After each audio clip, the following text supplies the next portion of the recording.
Hello, welcome and welcome back. This is Jacob, and today we're gonna be doing a new narration story for the channel in the form of the currently rerunning A Walk in the Dust side story in Arknights.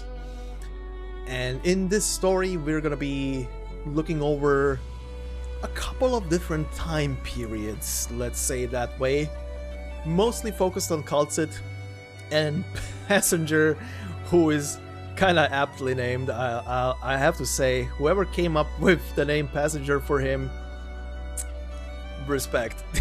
He literally is a passenger on this story, who's also telling this story to some degree. But that doesn't mean he isn't present, and he isn't a very interesting character, of course. But yeah, this story is very Kal'tsit centered.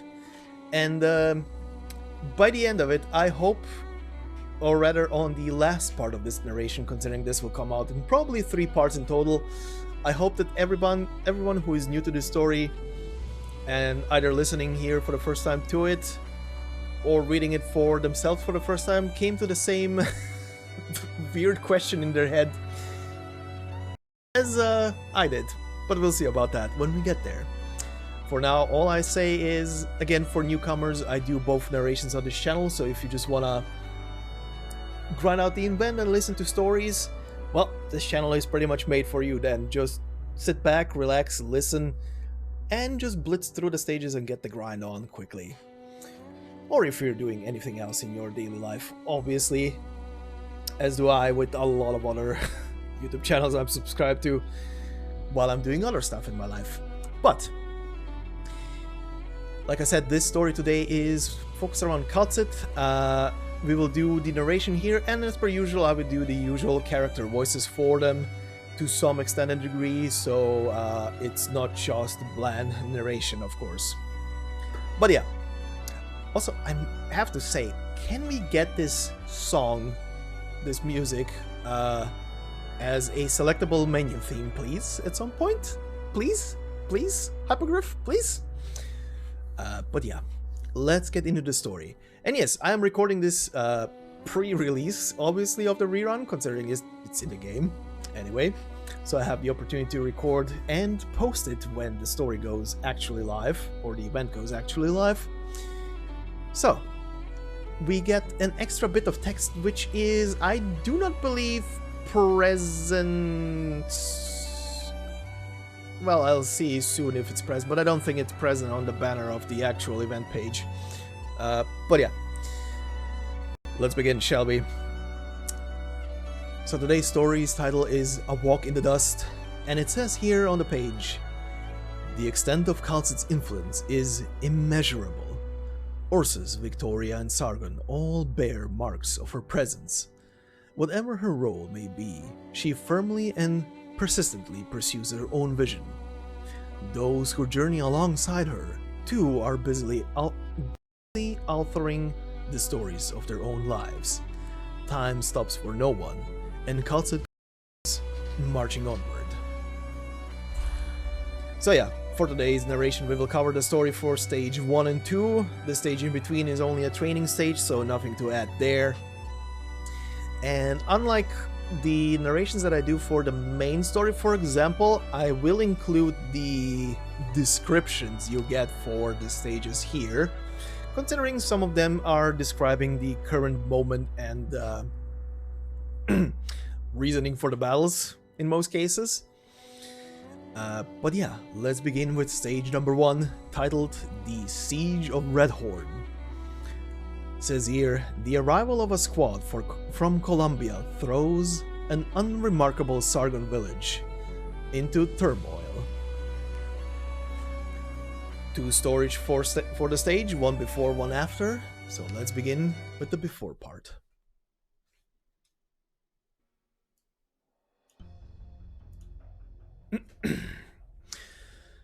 Modern day, 2:48 p.m. Clear. Central Sargon, Ibud region, nameless town.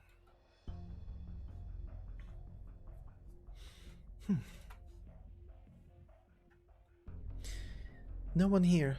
We still haven't seen a trace of them. Did they get caught up in something? Strange. This is exactly where we agreed to meet up, right? Our coordinates check out. We can't rule out a sandstorm. Let's stay calm. Sessa, this isn't good. Hey now, they're not here yet, but what good is it being so grim? Are we just going to have a staring contest? Now's not time for video games though. Why did you bring that along? Not important. Something must be wrong. We should have at least gotten contact at a set time. Should we do something or other? Don't worry too much. What can we do even? The best plan is just to sit tight here and wait for an answer. But it's been too long. Hold on, there's... Speaking in Sargonian. Good morning. Heavy rain, cool it.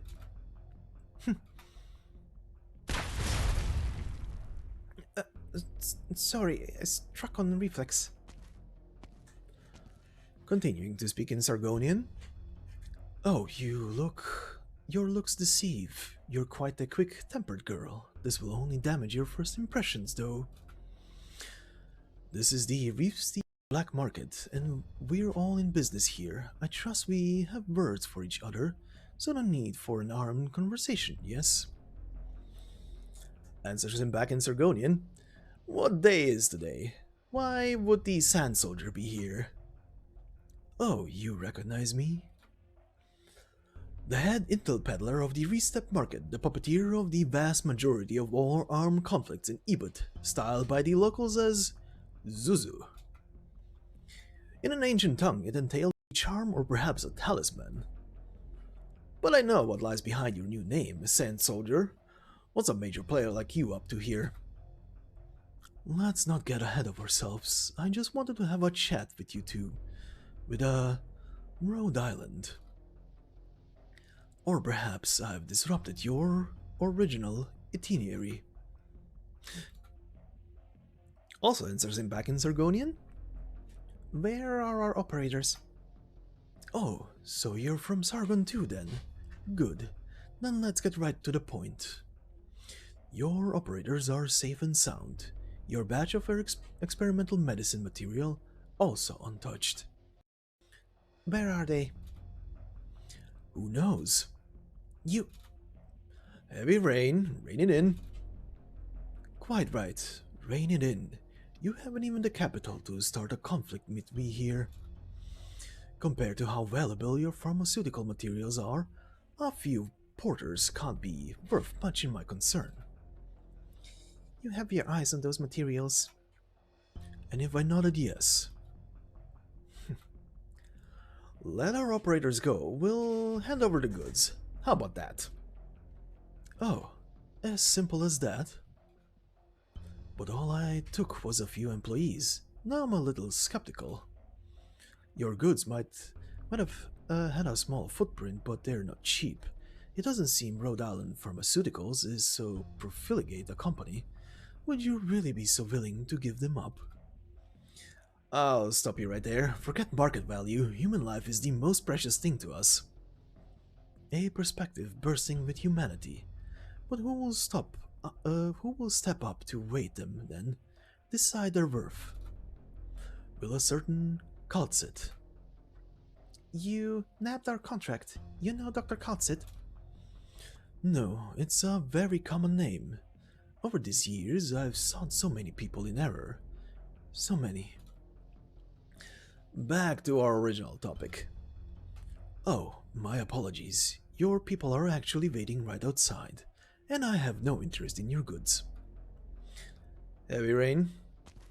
I'll go check now. You stay alert. As you wish. Huh. The fixer from the black market wouldn't come here just to scare our new recruits, would he? Rhode Island and the Sargon black market are far from bosom friends. We only had to take this plunge after some of our drugs got jammed up in Colombia. Oripathy waits for no one, correct? That's all this is. There should be no conflict between us. I've heard of you before, the Armaments Tuner Bridge, having worked for 3 different arms dealers in the past. A fine reputation. Oh, I believe you're called Sessa now. Really? You make too much of me. Well then, what gives you an interest in Rhode Island? During a routine probing of accounts, a completely watertight transaction came to light. You must know, not one sheaf of gold in the reef step passes out of my notice. And? No cause for worry. You haven't exposed any leverage. As I've already said, your transaction doesn't interest me. It's just the signature of this contract that I mind. Come, I have time to spare today. Tell me, what kind of place is Rhode Island Pharmaceuticals?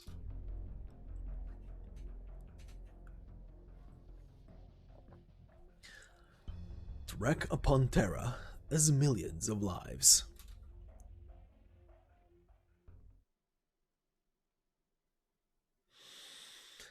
"22 years ago. 1:09 p.m. Clear. Central Sargon, Ibut region, the town of Redhorn. They're firing! Ambush! Ambush! Withdraw our Are they mad, with as many civilians around? Quick, hide here. Shit, close, thanks. Fire! Fire, my house! The sound of a throat being pierced. Hurry! Hurry! Too many civilians getting caught up. Are they trying to pull the Lord Amir of Ibut's whole army in? The Lord Amir's army? How do you know they were in the army in disguise? You mean? Look at this.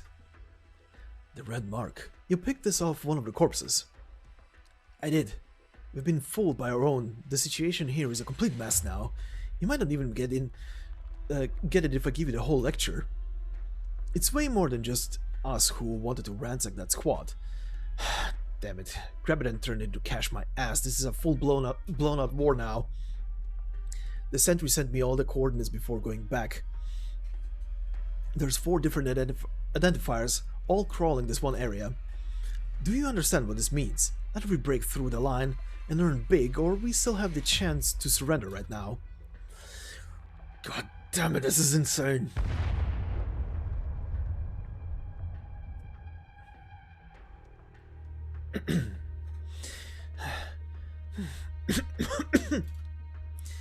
Should be alone here. Who? A child. Why are you carrying a body? Ugh, get out of here already. Hold on, your clothes. You're a Colombian. You're from the Sand Soldiers. B8 here. We have a survivor, a Liberi child carrying a grown man's body. Hey, hold it right there. Alright, kids. You all heard that. The Sand Soldiers still have one left alive. We need to bring him over.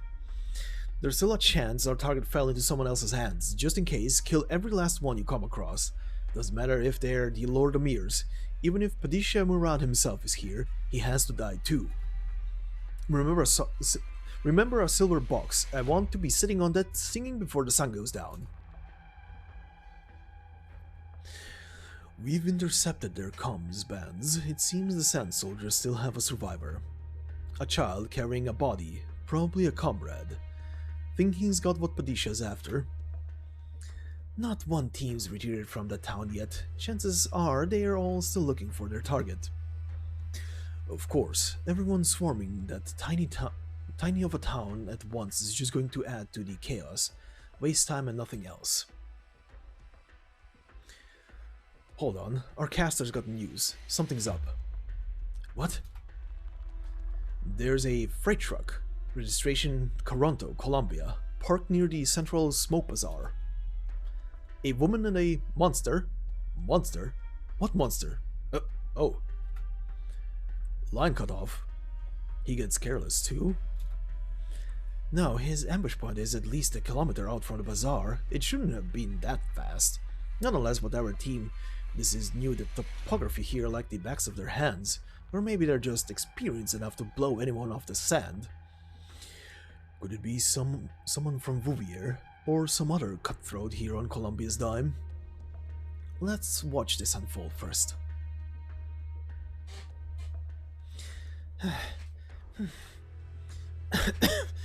Why did teacher... Our target's around here. He can't get that far carrying a body. We've got trouble. No hesitating. Kill. Am I safe? Teacher, come on, wake up. I can't stop the blood. You still haven't taught me so much. What do you want me to do? Target found. Don't move. One more inch and I'll cut your head off. Scared stupid, aren't you? Talking to a dead guy. Uh-huh. Put that idiot on your back down. Where is it? I don't know. Don't try and fool me, you worthless. Huh? Is this the Sand Soldier leader's body? What are you... Wait, do you have it on you? Don't touch him. What do you think you are? Piss off. The silver combination box. So here it is. Let go of it. Get out of my way. Now we've got the target. We don't need to leave any survivors.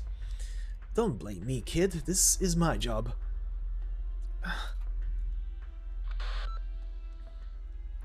What the hell is...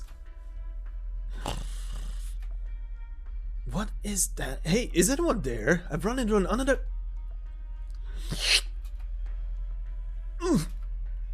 Machine? No. Creature? What the hell kind of thing are you? Don't get any... Why aren't my bolts doing anything? Don't get any closer. Any closer and I'll kill you.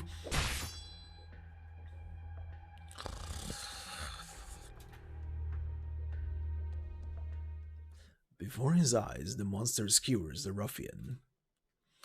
It lightly unfolds its body, like a stretch in the early morning. Monster.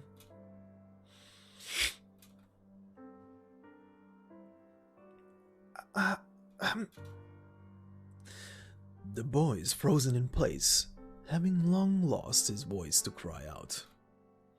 He holds only an ice-cold carcass, the blood of the dead clothing on his chest, reminiscent of a flower. Elliot, you're safe. Who are you? How do you know me? I know every last esteemed scientist of the Blaine Formative Technologies Research Institute. But none of you know what kind of plot this whole affair has been drawn into. I'm here to stop you, and here to protect you. Protect? You're already late. Too late. You didn't let your fine teacher's legacy fall into those conspirators' hands. You've done well enough. What do you mean, protect? You mean to protect these, the blueprints, the samples, not me, and not teacher? You're just like them. Teacher's dead. All the people who were helping us are dead, too. You're all just fighting over this case. You...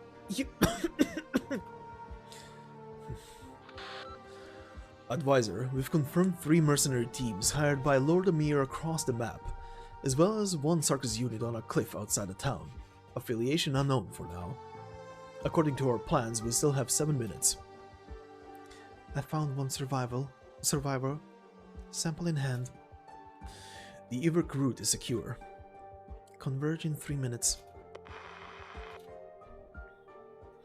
Tell me, Elliot, the Vouvier soldier you're carrying on your back, what did he die for? Shut up. Right now you stand here, you live, and you carry what every mercenary here wants. The squad operated under the name Sand Soldiers, but in actuality, all that came to Sargon was a research team and a typical security force from Toronto. Whether or not he assisted in his duty until the end, whether or not he paid mind to your safety until the end, didn't he entrust a deep responsibility to you? Whatever or not because of your own immature temperament, are you going to make a total waste of all your soldiers' full efforts? I only need an answer. As long as I can ensure that this prototype blueprint doesn't fall into any Lord Amir's hands, I will not go out of my way to mine anything else. I hope for you to understand this. High alert, you still aren't willing to speak much. But I remember, the man on your back is Professor Thorne, Blaine Formative Technologies Research Institute head researcher. He was not a true soldier, yet a true soldier is what he is. You... Just put him down, or you could be buried together with him in the yellow dust. I trust he believed his death had a purpose, and you should not squander his sacrifice. No. He's already dead. No, this isn't your business. At least give him a decent burial. Monster. What's that ball of light? Lower your head. You want me to bury teacher in here? Professor Thorne is an old friend of mine. The situation is abnormal. We have no chance to more solemnly address his sacrifice. Every person's life is an endless war. On certain motives, his ancestors left Sargon. Wandering again and again, he found a life he could call his own, yet in the end he returned to Sargon's barrens. His cause, his just heart, his thirst for knowledge all arrived at their terminus.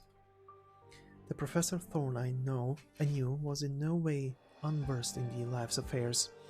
Candidly, he confronted his own death, and until the very end resisted. Elliot, just put him down. This is respect for the deceased. Surely you understand, he wouldn't have wished to become a burden on your path. Okay. Speaking in ancient Vuvierian language. May his soul, with the long river, return. Vuvieren, are you from Vuvier? May he as the gravel pass into eternal tranquility. May he ever hear his homeland's whisper. May he at the other shore meet the great waves. Our friend rests eternal here. He shall return to the boundless cycle of rebirth. As the woman bowed her head and prayed, it was as if the fire of war, too, paused for this moment. Time is running short. We've paid what respect we can. Now we must make a choice. Correct. There are many, but their formation is in loose disarray. As an armed force, they are not in one heart and mind. Before they find us, they'll make their own grave. I remember now. I remember I saw your face before somewhere. Long ago. Teacher introduced you to me. I thought you were only a theoretical researcher. I remember your name is... Kal'tsit? You have quite a good memory, Elliot. The young researcher, Elliot Glover, pays no attention to the mysterious woman as she leaves through the door. In a daze, he gazes at the soil that half buried his beloved teacher, the air scattered with dust. He thinks to himself, I haven't even the strength to cremate my teacher's remains. It leads him, for an instant, to mourn. Until the sound of warfare resumes once more.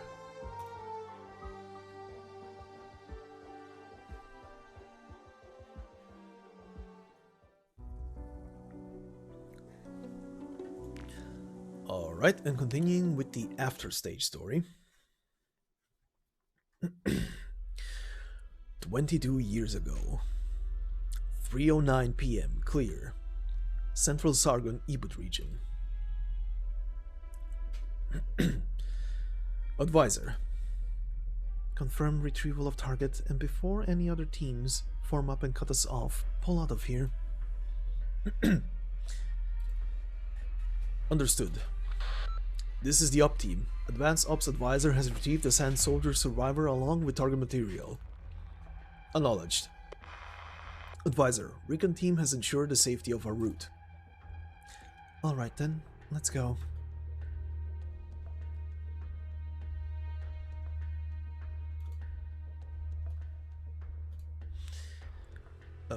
Mr. Elliot, please kindly give the case to us. The boy tightly clutches the case in his hands. Advisor? Leave him be. Pardon me, but we should confirm whether our objective materials are intact and ensure no matter the circumstance they are safe under our grasp.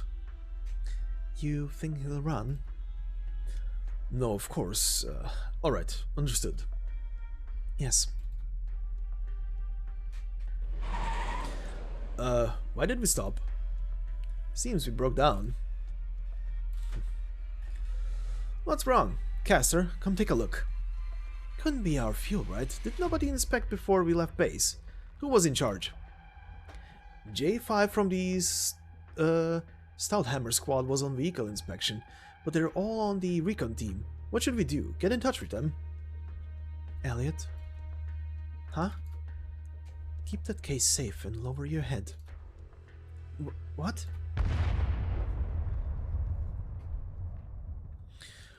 What just exploded? Whoa! Recon team, hey, can you hear us? Tell your casters to stop. It's us. Wait, it's us. Monster. That thing in your hand. No, don't be rash. Protect this child.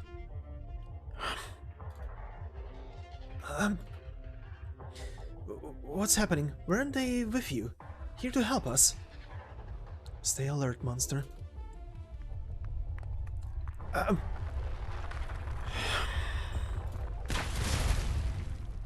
Damn it, they split us cover to set us up the whole goddamn circus.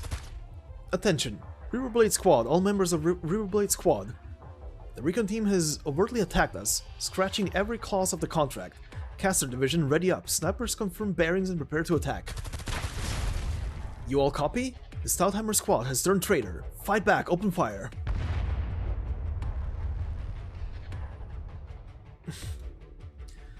In the Barrens, escaping an armed motorcade on foot isn't a sagacious choice. Stay here. This is the safest option. Did you plan this too? No. War can bring great profit, Columbia, but nobody wants that profit in anyone else's pocket. Dividing up interest isn't just about size, and satisfying everyone is extremely difficult. As their advanced operatives advisor, I've given sufficient counsel, including all betrayal possibility. Right now there's a war going on outside, and you're just going to sit in here unconcerned. I have to remind you, Elliot, you also sit here receiving my protection at that. No, it's this box. They don't have the guts to attack us. I'm the one who's your protection advisor.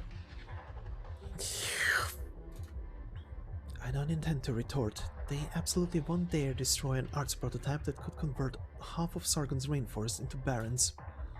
Despite its disguise as an engine on an all-new power source. What are you going on about?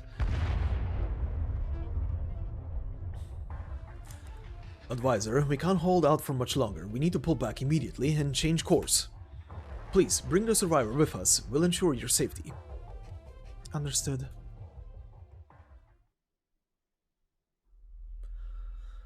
How many withdrew? Less than 20. Wretched losses. Let me say again, Captain, scores of our brothers just died. Thanks to them pulling a turn out of their assholes in the middle of an operation. The company's gonna send people to wipe every last one of them off the goddamn map. I don't know about that. If these Stouthammers had this plan in advance, I'm worried the company hasn't got the reach into Sargon. Maybe they made a deal with some Lord Amir, or maybe they just never... the advisor and the kid? Right over there. Let me, talk with them alone. Advisor, before we entered Sargon, I gave you the heads up. The military needed to light a fire in Sargon and then wait for war to bring riches their way. Factories, mines, the arms trade, every second of its existence, Colombia has been gnawing away at this ancient country, strengthening itself. So its military pulled a move, brought about the birth of the Sand Soldiers, and then bring scientific researchers into Sargon to carry out some tech support. But the Bureau doesn't take things that way at all. To be precise, it's the Bureau of Alcohol, Tobacco, Arts Units and Originium, and its background desires that don't take things that way. Perhaps Sargon is a backwards, rotting country to some people's eyes, but its ancient wealth and power still suffice to command servitude of all the dust in the sky, to become the desert under the Empire's gaze. I have to say, the Bureau's viewpoint is correct. One portion of Colombia's peoples has grown narrow-minded with its ballooning riches and power. They mistakenly think they can cause wanton strife in Sargon without paying a price. Any other pernicious maneuvering is enough to influence those Colombian entrepreneurs' stock prices, yet they turn a blind eye to Sargon's vast might. The policymakers are free to be ignorant, and failure in judgment won't harm their core interests, but you yourself need to know just what it is you're doing. At least you should know. This and your life or death are symbiotic. The Padishahs are the Sargon Empire's chief governors of at the core. They're to control their Lords Amir. Would they have anything to do with the company? You know what it is the company wants, correct? Certain high-ranking members of the military have seized some of Blaine Formative Technologies' principal shareholders, exporting these things to Sargon under unofficial cover in order to fulfill a deal with the Lord Amir. And what they truly desire is to employ these simple crude methods to set off a power struggle within Ibut, because that will turn profit. But the Bureau believes that if the war spreads to the heart of the Empire, every money-making design will become fly ash. So, the Bureau wants us to retrieve the target so as to stop the military brass from going a step too far. That I get, but the military is not stupid. Its spies within the company, perhaps, you've already guessed who, have bribed the Stouthammer squad to ensure the plans will remain in Sargon, and then a certain Lord Amir can set off more. They had the balls. Aside from the corporation advisors that aren't me, all silently acknowledge this string of activity inside the company. The chief of business has no plans to stand on any side, allowing both parties to hold each other aback. It might even bring in bonus grey income after all. None of this is any kid's business. Elliot Glover, over 13 when he skipped a few grades and graduated, soon entering an academy for science and taking up studies in originium technology. 3 years after, this young genius was picked out by Professor Thorne to become in all respects his personal assistant. Elliot is a member of the Sand Soldiers, a researcher team crowned as soldiers who had no idea at all what awaited them in Sargon. They died tragically in the sandstorm without a single clue about anything, and none of us can deprive their last survivor of learning the complete picture. Fine, I get it. No skin off my nose. Now, where were we? Oh yeah, Bureau and the military pressured the company, and then in Sargon all the Lords Amir clashed. We were betrayed from the very beginning, and we jumped into this war knowing scratch all. Where'd they get the balls to do this shit? Now they've thrown us into the desert like garbage. Who can still guarantee they'll go, things will go they want?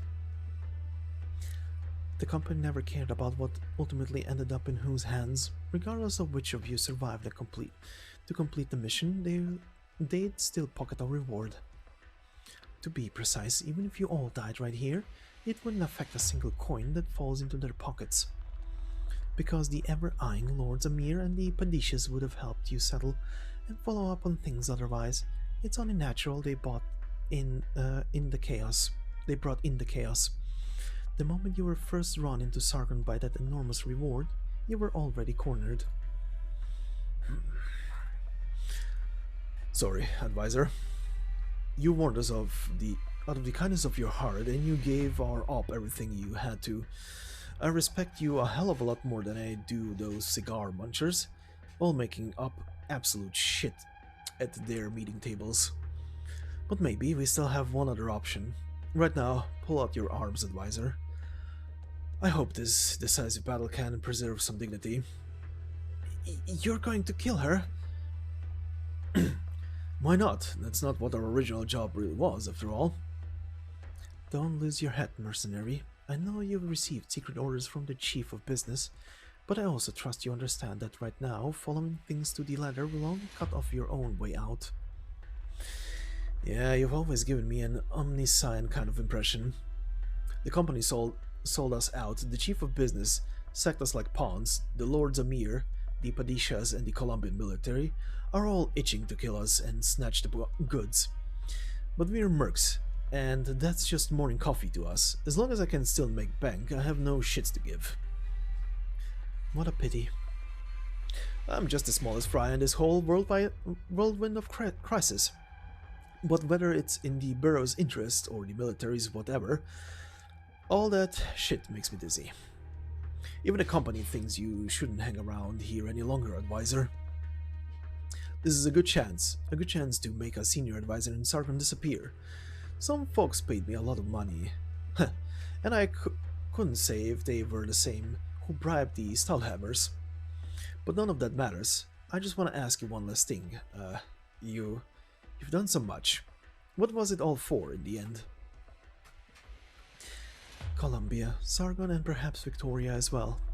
Uncountable powers all wrapped up in this, and though their lack of foresight led us here, all their innumerable machinations point towards one endgame. War. And war will bring ruin. I simply try to stop this all from coming, despite how weak my influence is. I don't know whether I ought to believe you. Maybe as long as I complete the chief's orders and kill you, the company'll let us back in. Who would trust 16 mercenaries who forced the whole up? Who would trust 16 mercenaries forced to hold up in a cave, a scientist boy, assistant and a mercenary company's operative advisor? Who would willingly sit down with them to discuss where millions of lives are headed? I'll give you one final heads up. Even if you make the chief of business happy and make an observative advisor vanish in the middle of Sargon, it will not mean you can return home safe. Every hired hand in this yellow dust believes you've made off with the final legacy of the Sand Soldiers, and they will make the choice to exterminate a flock of Colombians who offered their Lord Amir's grace. After you kill me, you want to use Elliot as a bargaining chip, but would you have the leeway for a peaceful dialogue? No, you're right. I've got no choice of making any kind of deal with the people who just killed my brothers. I don't work with the big picture like that. Alright, you convinced me, advisor. I'll put down my crossbow, and you get that, your pet out of sight a little.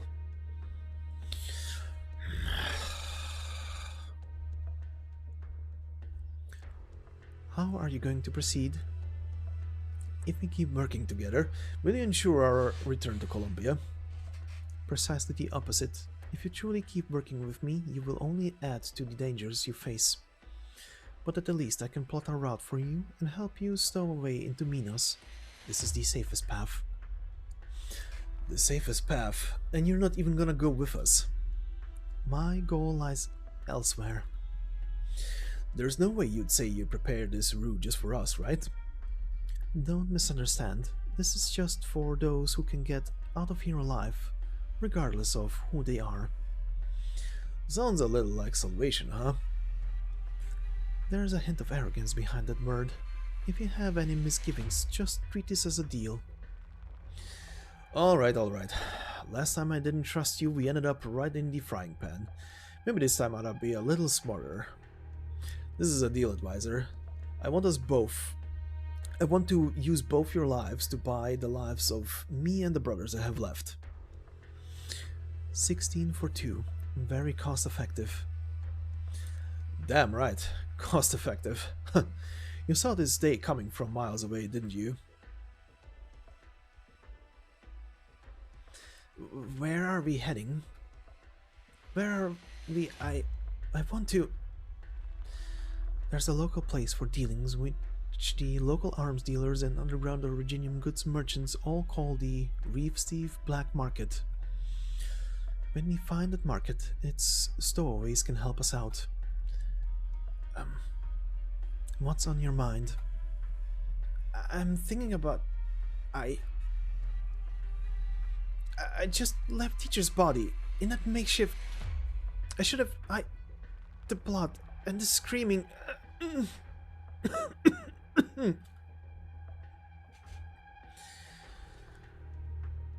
Advisors hit the road.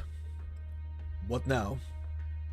Here's a map for the route the advisor gave us. Not just the names of all the towns, but any messenger stations we can use too. Can you guess how much this map would be worth alone? Just where in the holy did she come from? Hell knows, but right now she's the single straw we've got to grab at. Through up all identifying marks. Can't keep using these Colombian cars anymore. We'll head to the closest city on foot. Should be about 30 kilometers. Then we'll rent our new ride and get out of here. And we escape just like that. I know what you're thinking, but we still aren't ready for payback. We'll hide out for we'll hide out for a bit, then we can go back, deal with all those traitors company side. Who's there? Huh. So you let the sand soldier go. Now there's a twist. Enemy raid, snipers. Leave 3 alive. Get the casters ready to grill them. Deal with all the rest.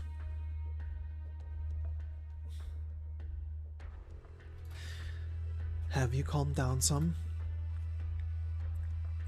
Counting researchers, the sand soldiers were on the scale of 100 people when they left Caronto. You just experienced a massacre. This may be difficult, but you need to return to form as soon as possible. Just what do you intend to do? Retrieve the arts prototype plans in your embrace. Assuming no mishaps, there should also still be an originium crystal sample in there. This will only delay the outbreak of war, but it will give us enough time, enough to afford a few of my colleagues in Colombia the chance to try and change course. You hardly ever know what that case could unleash. You can't. What kind of sick joke? This is everything the Institute worked for. Whether you trust me or not, I know full well just how important, how weighty results paid for with countless lives are to a theoretical scientist. But I also know if this thing termed an advanced originium powered arts conversion device is given different application, the sheer harm it can bring about. Many were aware of this. Naturally, this included your teacher. You don't mean to say teacher knew we were doing wrong? How dare you suggest...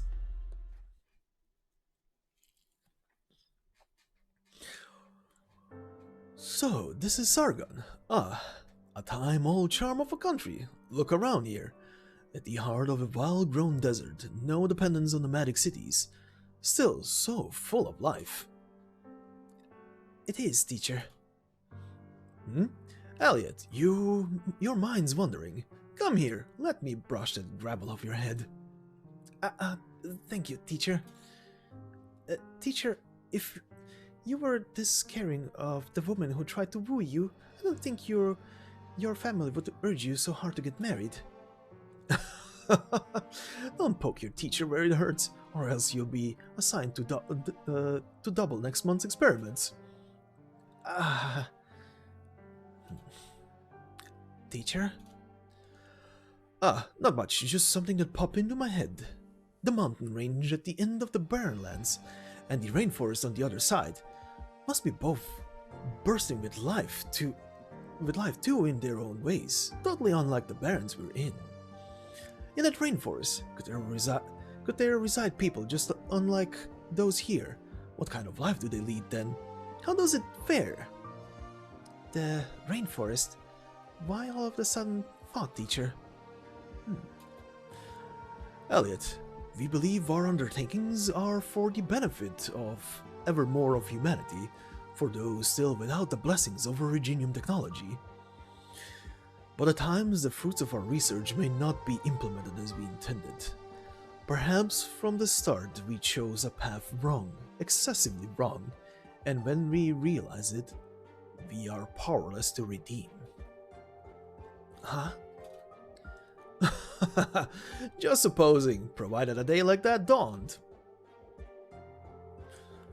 We'd have to try and stop this all in its tracks.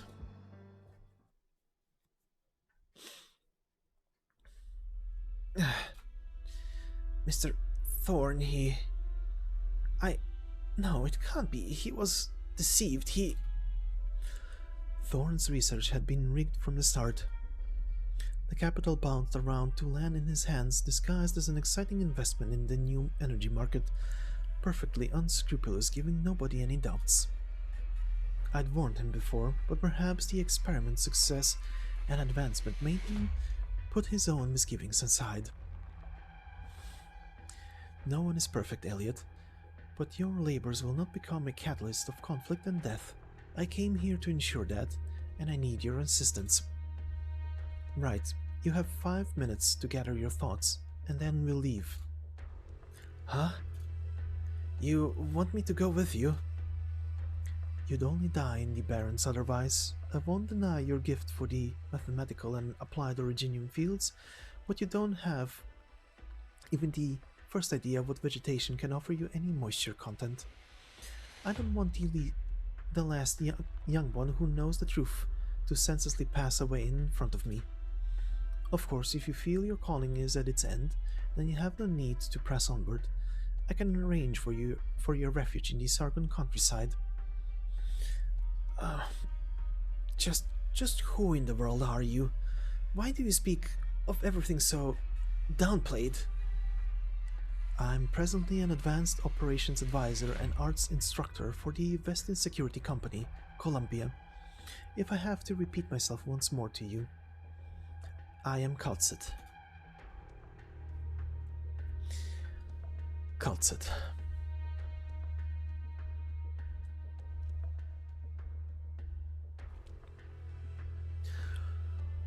Kal'tsit. Look at this contract. What a beautiful signature it is. She mediated between Columbia and Sargon. She toyed with the Lords Amir and mercenaries in the palm of her hand. She said she came to prevent war, to prevent Sargon's self-destruction. Huh. What arresting ambitions. They weren't her truest thoughts at all. Her preparations profound, far-reaching, not to be known by anyone else, influenced the fates of many. And we can scarcely see how long the path she walked. Was, or where it led.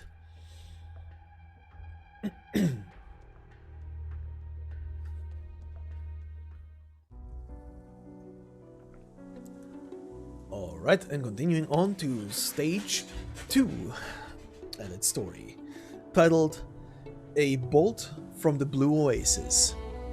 Says here, Kal'tsit and the survivors travel on foot to a large oasis where many animals come to slake their thirst. Of course, enemy scouting drones are here too, things that are much less reliant on water. So, let's begin. Also, before and after story. So let's go.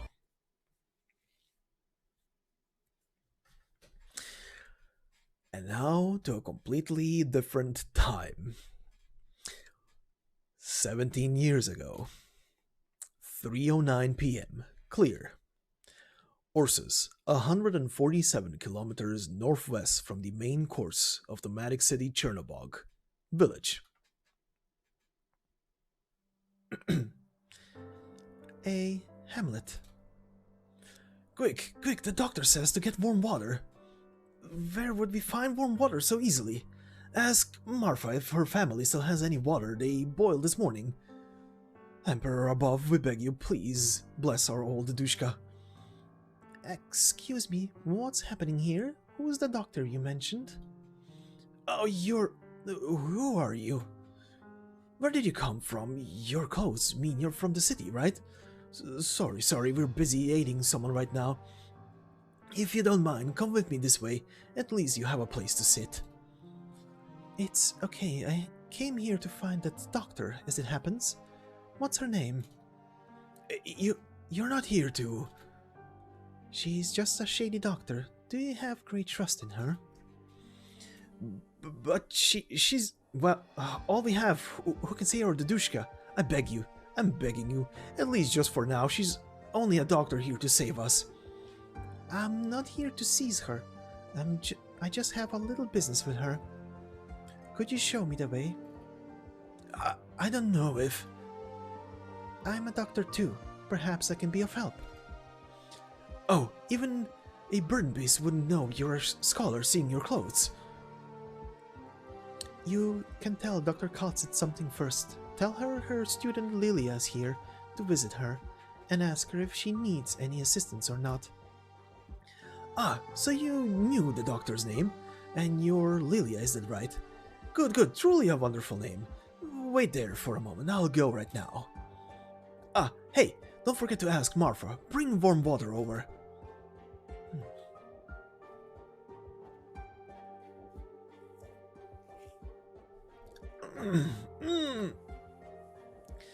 Grit your teeth and keep holding on. Kal'tsit. What's going on here? Attacked by a wild beast. This is just emergency treatment. Knife. Where was it? I can't find it. Here. Hand. An infected creature? Correct. Any risk of infection? Most infected creatures are cleaner than people imagine by the tooth marks, a tusk beast roaming the vicinity. But if it's come into contact with active originium, infected creatures may have methods to coexist with pathogens, but humans do not. The situation is severe. This is not a originium infection alone. Additional necrosis symptoms are present. Hurts so much. Calm down now. Deep breaths. Difficult breathing, likely thrombosis, all symptomatic of acute oropathy. But doesn't oropathy make crystals grow on your skin? Our Dadushka's fine, see? Isn't he? In certain circumstances, the source of infection ends up rapidly circulating through the blood and won't present visible originium crystals like regular cases of oropathy do.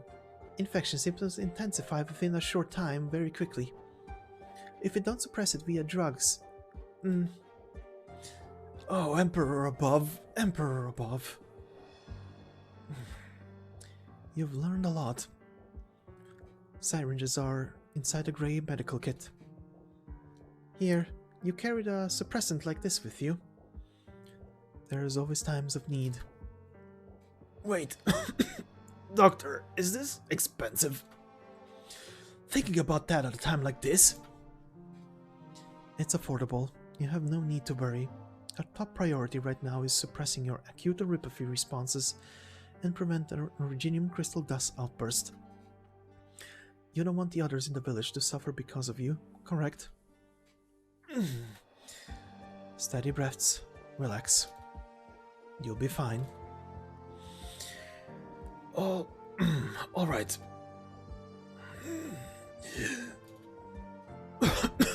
Doctor, I don't want to become infected.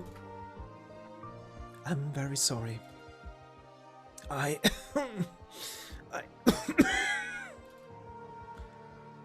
Suffocation. We don't have a respirator. We have nothing here, but that doesn't mean we can do nothing. Bring the inhaler over. Doctor, I'm begging you. Save this Dadushka of ours, damn it. The moment Originium thus permitted his wounds, it was inevitable he'd become an infected, and all I can do is strive to extend his life.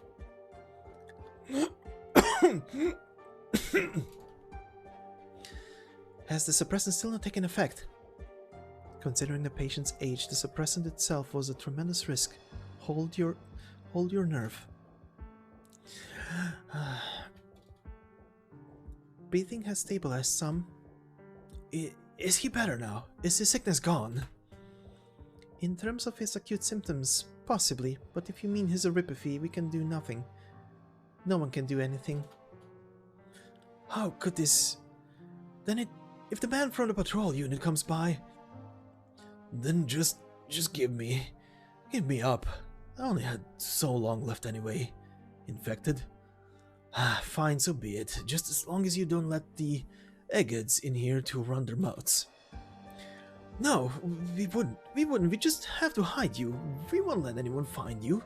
We'll all hide you safely. Doctor, thank you so much, Doctor. Things might not have turned out the best, but we don't have much to repay you with either. This is merely a doctor's duty. The path ahead of becoming an infected is what you truly need to consider. I'm very sorry that circumstances couldn't permit me to do more. Suppressant is effective, but the wounds are still infected. It may lead to worsening of thrombosis. We may have to operate an excise. Your judgment is correct. Good sir, please bear with this. Alright.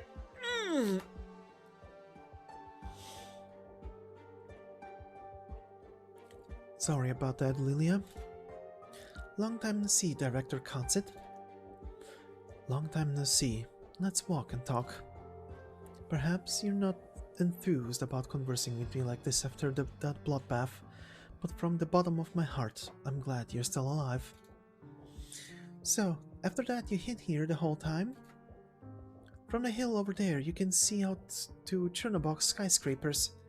If it were me, I wouldn't opt to shelter so near a cityway. I'm only stopping over for the moment, nothing more. Well, what have you been doing ever since? I don't wish for the hate between you to continue flowing unabated. In particular, it's a hatred that will not only cause one to find their own ruin, but will strongly attract direct reprisal from those murderers. You're telling me all this on purpose, aren't you? I won't deny that, Lilia, but... Dr. Kal'tsit, you're leaving. It's... My student. No alarm, she came to pick me up. I see, then, but, well, pick you up? Oh, Emperor above, you're going after all, then? If you're going, please tell us. You cured my daughter, so at least let us send you off properly. I will. Alright, then we'll leave you two alone. You have to tell us before you go, please, Dr. Kal'tsit. Don't forget.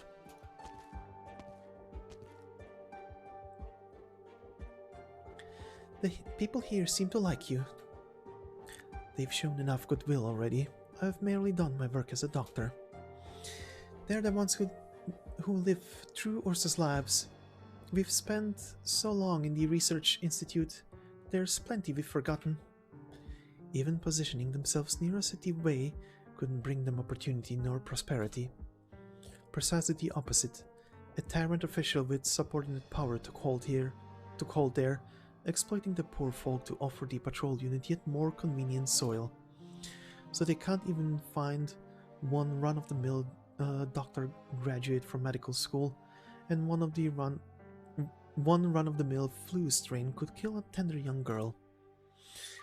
Your horizons are vast. Yes, they've always been. You'd still treat a flu for someone? I thought. You thought I was a scientist who gesticulated at papers and data. To be honest, you're more of a doctor than I ever imagined. Perhaps I always was a doctor. What changes is only the treatment subject and the locus to contend with. It's why your students put so much faith in you. Lilia, how's your daughter? I left her with a friend of mine. She has no connection to all of this whatsoever. You know how young she is. She doesn't even speak yet. She hasn't begun to walk. And I left her behind, my child, just like that. You could have chosen not to do this if you wanted Louisa to live on, identity concealed. You should know what I think, Director Kal'tsit. I just want to try and stop you. But if not even your daughter can stall your step, perhaps my words won't reach you either. That's right. I'm quite clear about that.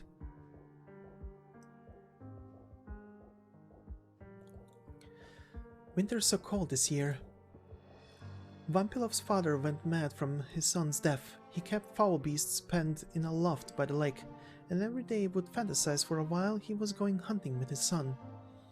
Ilya's child, Ludmila, she's still young, but already comprehends certain irreversible things.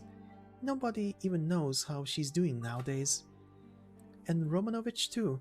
His family sold off their whole estate and left that city. Even if his brothers never believed in any accident, there were people to shut them up. And for even more, the police announced it was an accident down to the finest thing. In that list of accidental casualties, not a single person had left Chernobog's research institute. An experimental accident leads to a chain reaction and reported identities of bodies provided by the military. But a kind of intuition tells me some are alive. Intuition? Because afterwards all relatives of the victims more or less received anonymous aid as well as a warning. I don't think that spineless, incompetent Count Boris nor Sergei, the traitor, would have any mercy in them, so someone else who knows what happened has to have survived. But it took until today, 3 years later, before I found you, Director Kal'tsit. It took until today. You hid so well, you even fooled the secret police's eyes. They relied too much on Ursus's latest technology for criminal investigation. It actually created an opening for me. Of course, you're a hailed genius, an incomparable research leader. That's why everyone embraces you so. Please tell me, Lilia, how many people sign on to your plan? 6 or 7, maybe even more. We don't dare meet together in public. We might be caught, used for leverage. That includes me. All lost things in that accident they can never have back. When did you start plotting all of this? From the moment I found out the Fourth Army's lackeys fired the first bolt in the research institute, mercilessly shredding the father of my children's throat. From that moment, I started. Lilia, don't take me as a brave fool. Even if my health gives me so little time to work with you all, I've still accomplished one thing or another, such as... You found the whereabouts of Grand Duke Vanya, the Pine Valley retreat, situated beyond any nomadic city.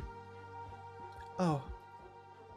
And this former 4th Army staff officer was also highly likely to be a Grand Duke of Ursus, actualizing the sarcophagus incident, perhaps right in the frailest, weakest position of his endlessly long campaign career. You want to conduct an assassination, Lilia, but this act of vengeance can still be considered bravely foolish. Huh. I can finally see why that Astrov looked up to you so. But you must know, Lilia, assassinating an old Grand Duke who will have no significance at all. Maybe from the start, Vanya, the man's so decrepit he needs cardiac stimulant injections when he gives speeches, was not the real murderer. I know, Kal'tsit, I know. But do you really think when I entrusted Louisa to someone else, it was just for a rational ending, a so-called fair trial, as if you can't guess, Kal'tsit? Blind revenge will only cause you to lack foresight. Kal'tsit, Kal'tsit, perhaps you couldn't understand. Louisa never even learned to say Papa.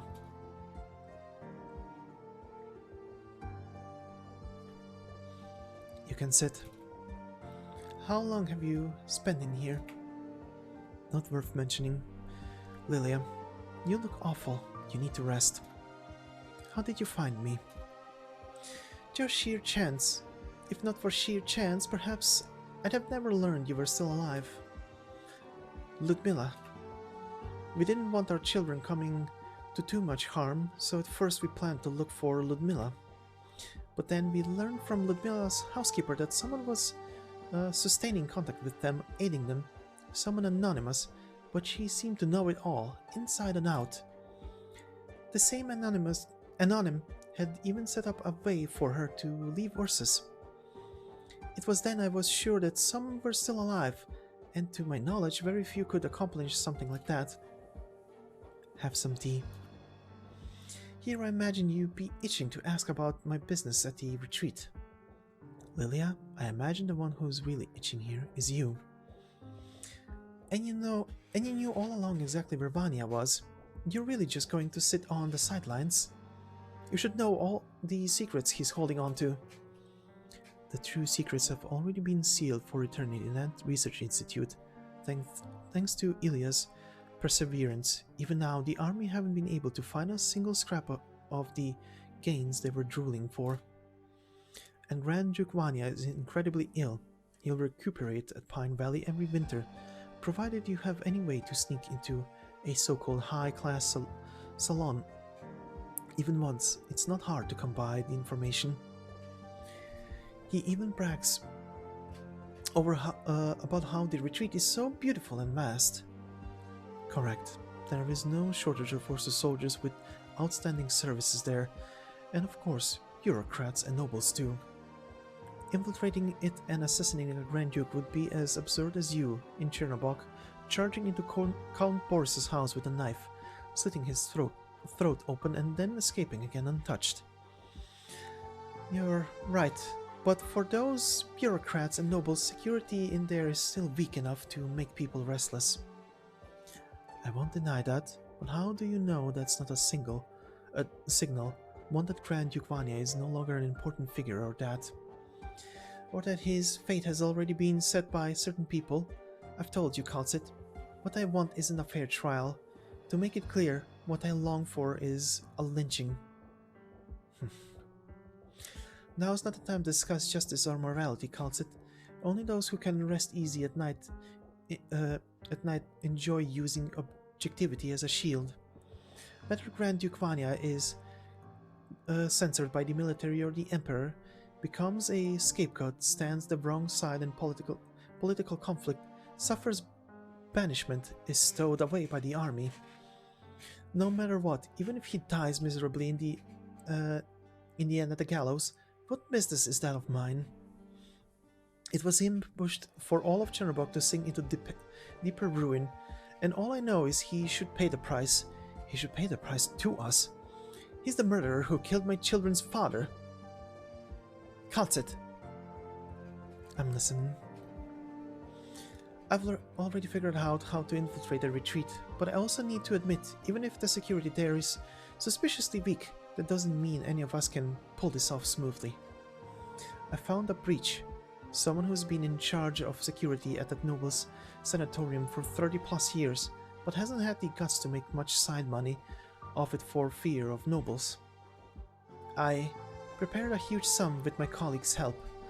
That complete life failure, who we also could retire any day, caved in instantly. We spent immense efforts to gain his trust. I was simply the daughter of a country upstart, only wanting to intern at the retreat to get close with some noble officer. But you want me to help you?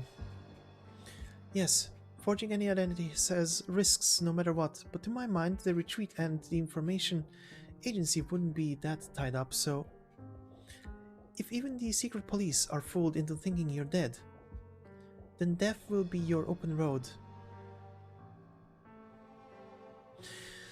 In 1080, the sarcophagus incident's surviving scientist, Sergei, established a brand new research institute.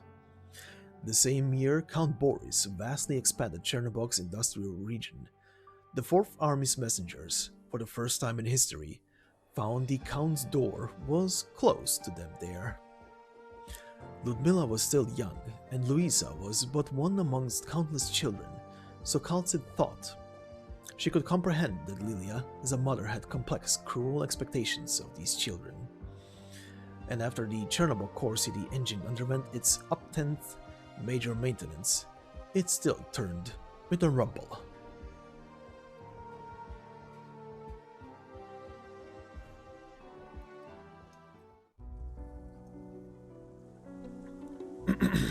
Alright, and let's finish off today's narration with the after story for stage 2. Sorry about the chair squeaks. Still, 17 years ago. 1:37 p.m. Clear. Central Ursus, Pine Valley Retreat, Dining Hall.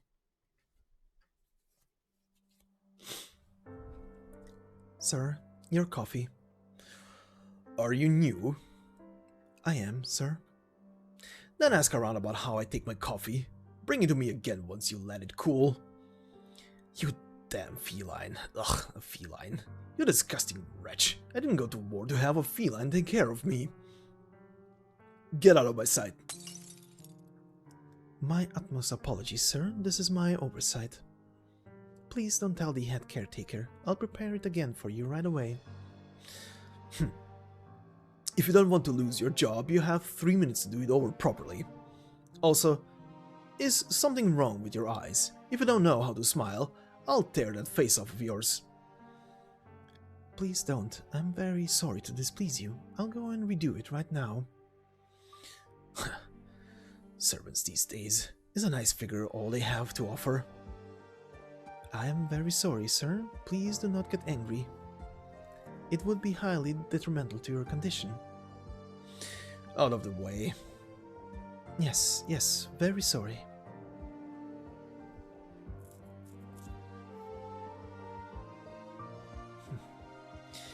Miss. Hey, miss. Are you referring to me? Yes, that's right, miss. I saw the whole thing just now. Don't you lose your heart. That's a patrol unit head, you know. You could say people like that have no right coming to the retreat. He certainly isn't a noble. Does he not worry about offending others, acting so tyrannically? They say some count's very fond of him, and not just that. Coming here for this battlefield condition? I heard that's hokum, but he hasn't stepped foot on a battlefield in his life. I heard he helped the count do some dirty work and got sent here so he could keep his head down. With a supporter like that, and with people like us, of course he lets all hell's bells loose. A count? I never imagined a scoundrel like that could climb high enough to befriend a count. That's how it is. Who knows when one day he'll be made some lord of somewhere, dressed all clean and fine and sitting behind some enormous desk. Ugh. Anyway, don't you get angry. Piss off people like that and you'll wish it was an originium slug stuck to you instead. What on Terra is a fine young girl like you even doing working out here? Never tell anyone I told you this, and don't go asking about, or else you'll get burnt. Yes, I understand. Thank you. The next you see him, stay away a little. Heaven knows what he'll do to you. Is that the new doctor? Kal'tsit? Doctor? Oh, so you know each other. Then I'll go out of your way. Definitely not break time after all. Take care and don't let the head caretaker see you. She cares a lot about us newcomers. She's a good one. You're right, Dr. Lisa. We cannot let her down. Will you still be busy with working a bit? There's some things I'd like to tell you. Apologies, Doctor. I still need to brew a cup of coffee. If that count's pet doesn't continue to pick bones with me, I'll find you right after. Alright then, remember to be careful, Kal'tsit.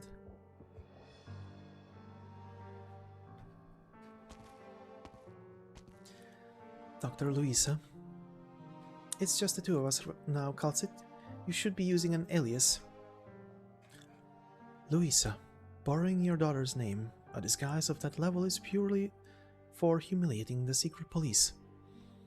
In their eyes I am already dead, and after this incident I'll leave Ursus, and may not be able to return for a very long time. Nobody will know the Grand Duke's death was a murder.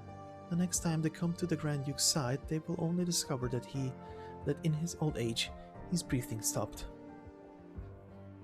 Will Ursus' technology not be enough to analyze the poison you've made?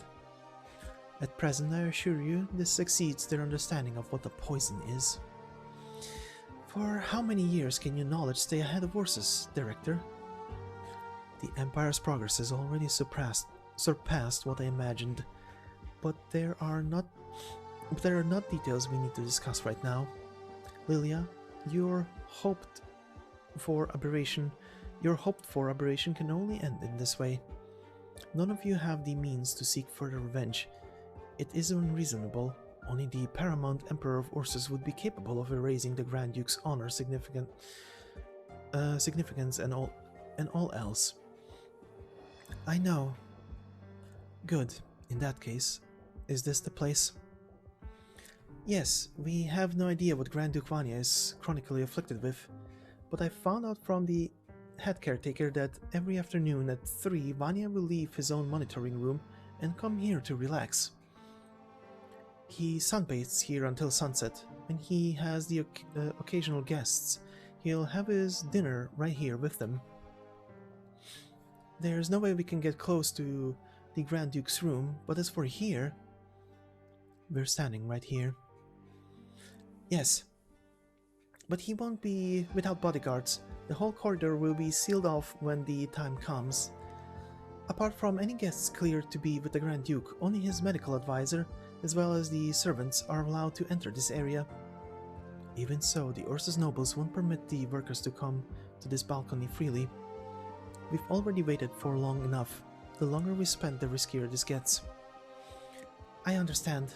There has to be some gap. There has to be an opening. The Grand Duke's medical advisor works in shifts, so it might be before we know it, today or perhaps tomorrow. Lilia, tell me the truth. After the Grand Duke dies, what will you do? Why ask this now? We should be focusing on what's before us. I'm hoping you can answer me with reality. Before we reached Pine Valley, I received one final letter from Vampilov's family. Sergei is still diligently serving Boris, and the city has changed course. Perhaps this is the start of something changing. They killed so many people, yet their conscience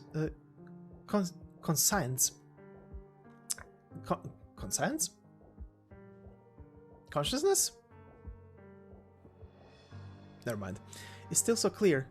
They rest so easily. You found out about Sergei's betrayal. But no excuse can bring back the dead. Sergei can't offer any further scientific assistance. Perhaps in a few years they'll formally call a halt to the project, and then I just sit back and watch Sergei and Boris continue to collude to trample over everything. Though Grand Duke Vanya will be dead, you don't plan to stop. There's no way I can pardon Sergei.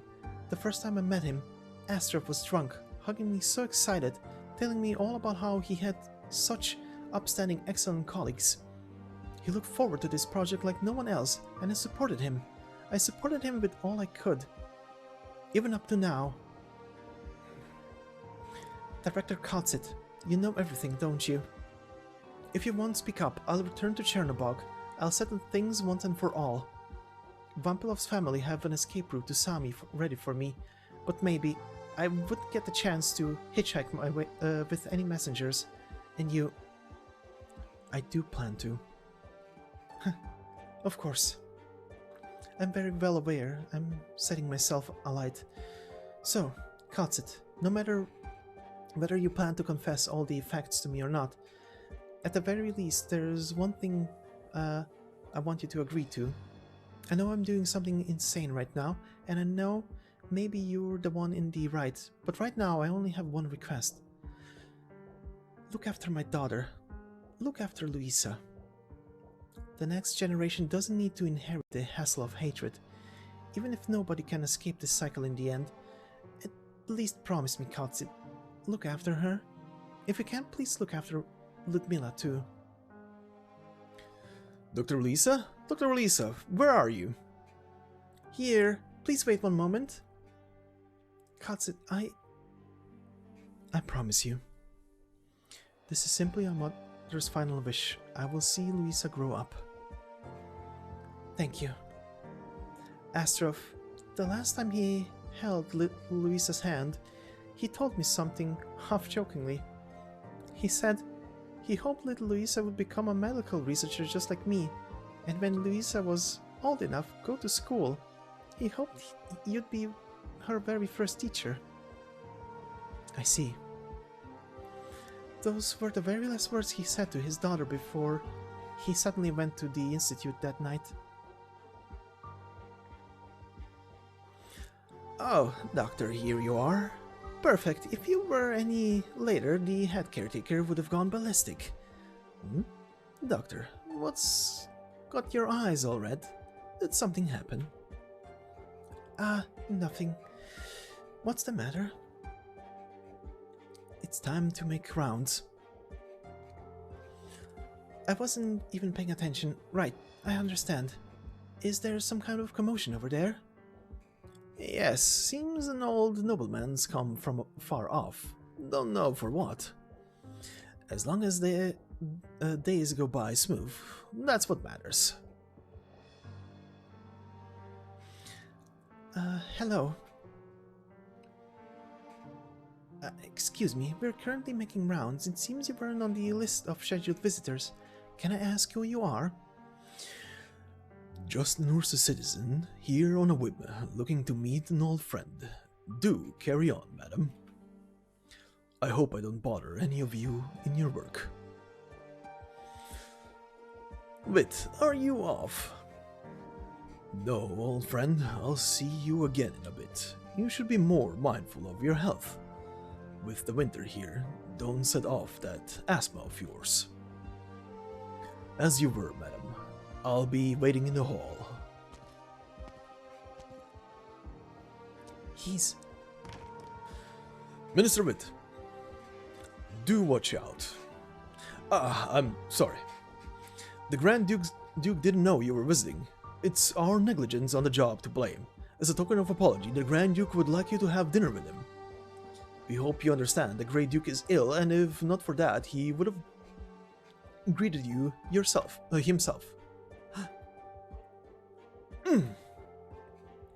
I'm sorry, I'm greatly sorry. What's wrong with you, in the presence of the minister? Oh, nothing, just some alcohol spilled on the bed sheets. Calm down. Madam, what happened? I'm sorry, the cap on the isopropyl bottle was too tight and I applied too much force. You could have just asked someone else to help. Sorry, so sorry, I'll go fetch a towel right now. Poor her. As for the Grand Duke's invitation, I do regret that my messenger is still waiting for me, and I can't stay so long. Do pass a message on to Vanya. Tell him to rest up with peace of mind here, though he should remember also that this is a meritorious place for those our Majesty gives favor, and not another social hub for the nobility to mingle in. Got it. If you could just hold on, the Grand Duke will be very sad to hear. This is official business. If I have to choose between our Majesty and the Grand Duke, I'm forced to go with with the Grand Duke. I'm forced to wrong the Grand Duke of Vanya. Oh, you should have spoken sooner. If that's so, the Grand Duke will surely emphasize with you. May your road be evergreen. Send him my regards.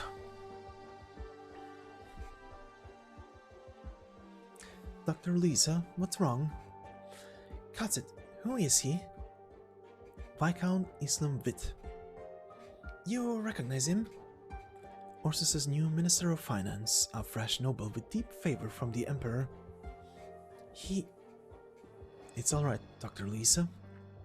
I have only surface knowledge of his character, and don't know specifically how he made his fortune, but what I do know is he's a present pillar who the Emperor of Ursus has personally assisted.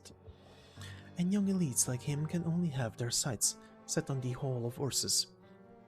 To the waves of crisis crashing against the Empire, the crisis of Chernobog are mere tiny ripples. Even a Grand Duke of Ursus. Hold on. The Minister of Finance came to Pine Valley, yet has no armed entourage. Oh, I don't think so.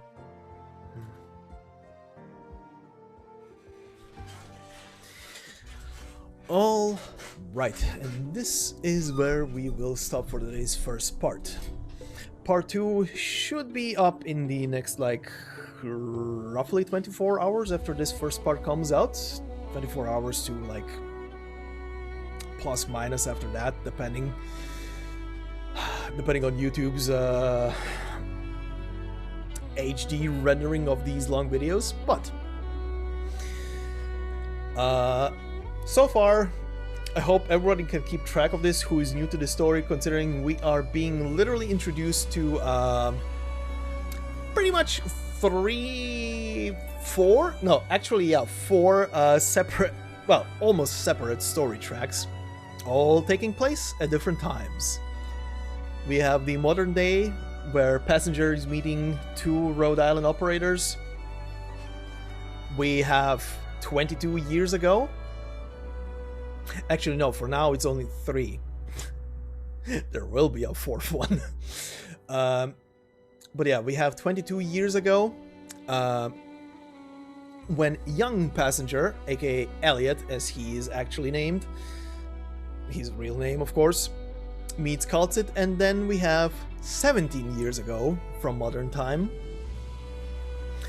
where a Kal'tsit who is hiding away from Ursus after some major incident happened at a laboratory she was working at, where everybody was apparently slaughtered, is now helping a former colleague prepare an assassination against a Grand Duke. But yeah, this will do it for this part, like I said. And we will continue very, very soon. Very interesting story. And we'll have some very interesting conclusions for a lot of these parts. And let me just say, there is one character in here that I thought the first time I will be giving this character a voice will be in the main story, even though they appear for very brief, short moments. But let's just say there will be a character very late into the story that I will have a lot of fun with. Oh boy, you guys have no idea. But yeah, this will be it for today. Thank you all for listening. I hope everybody has a fantastic day, and I will see you all in the next part. Until then, bye bye.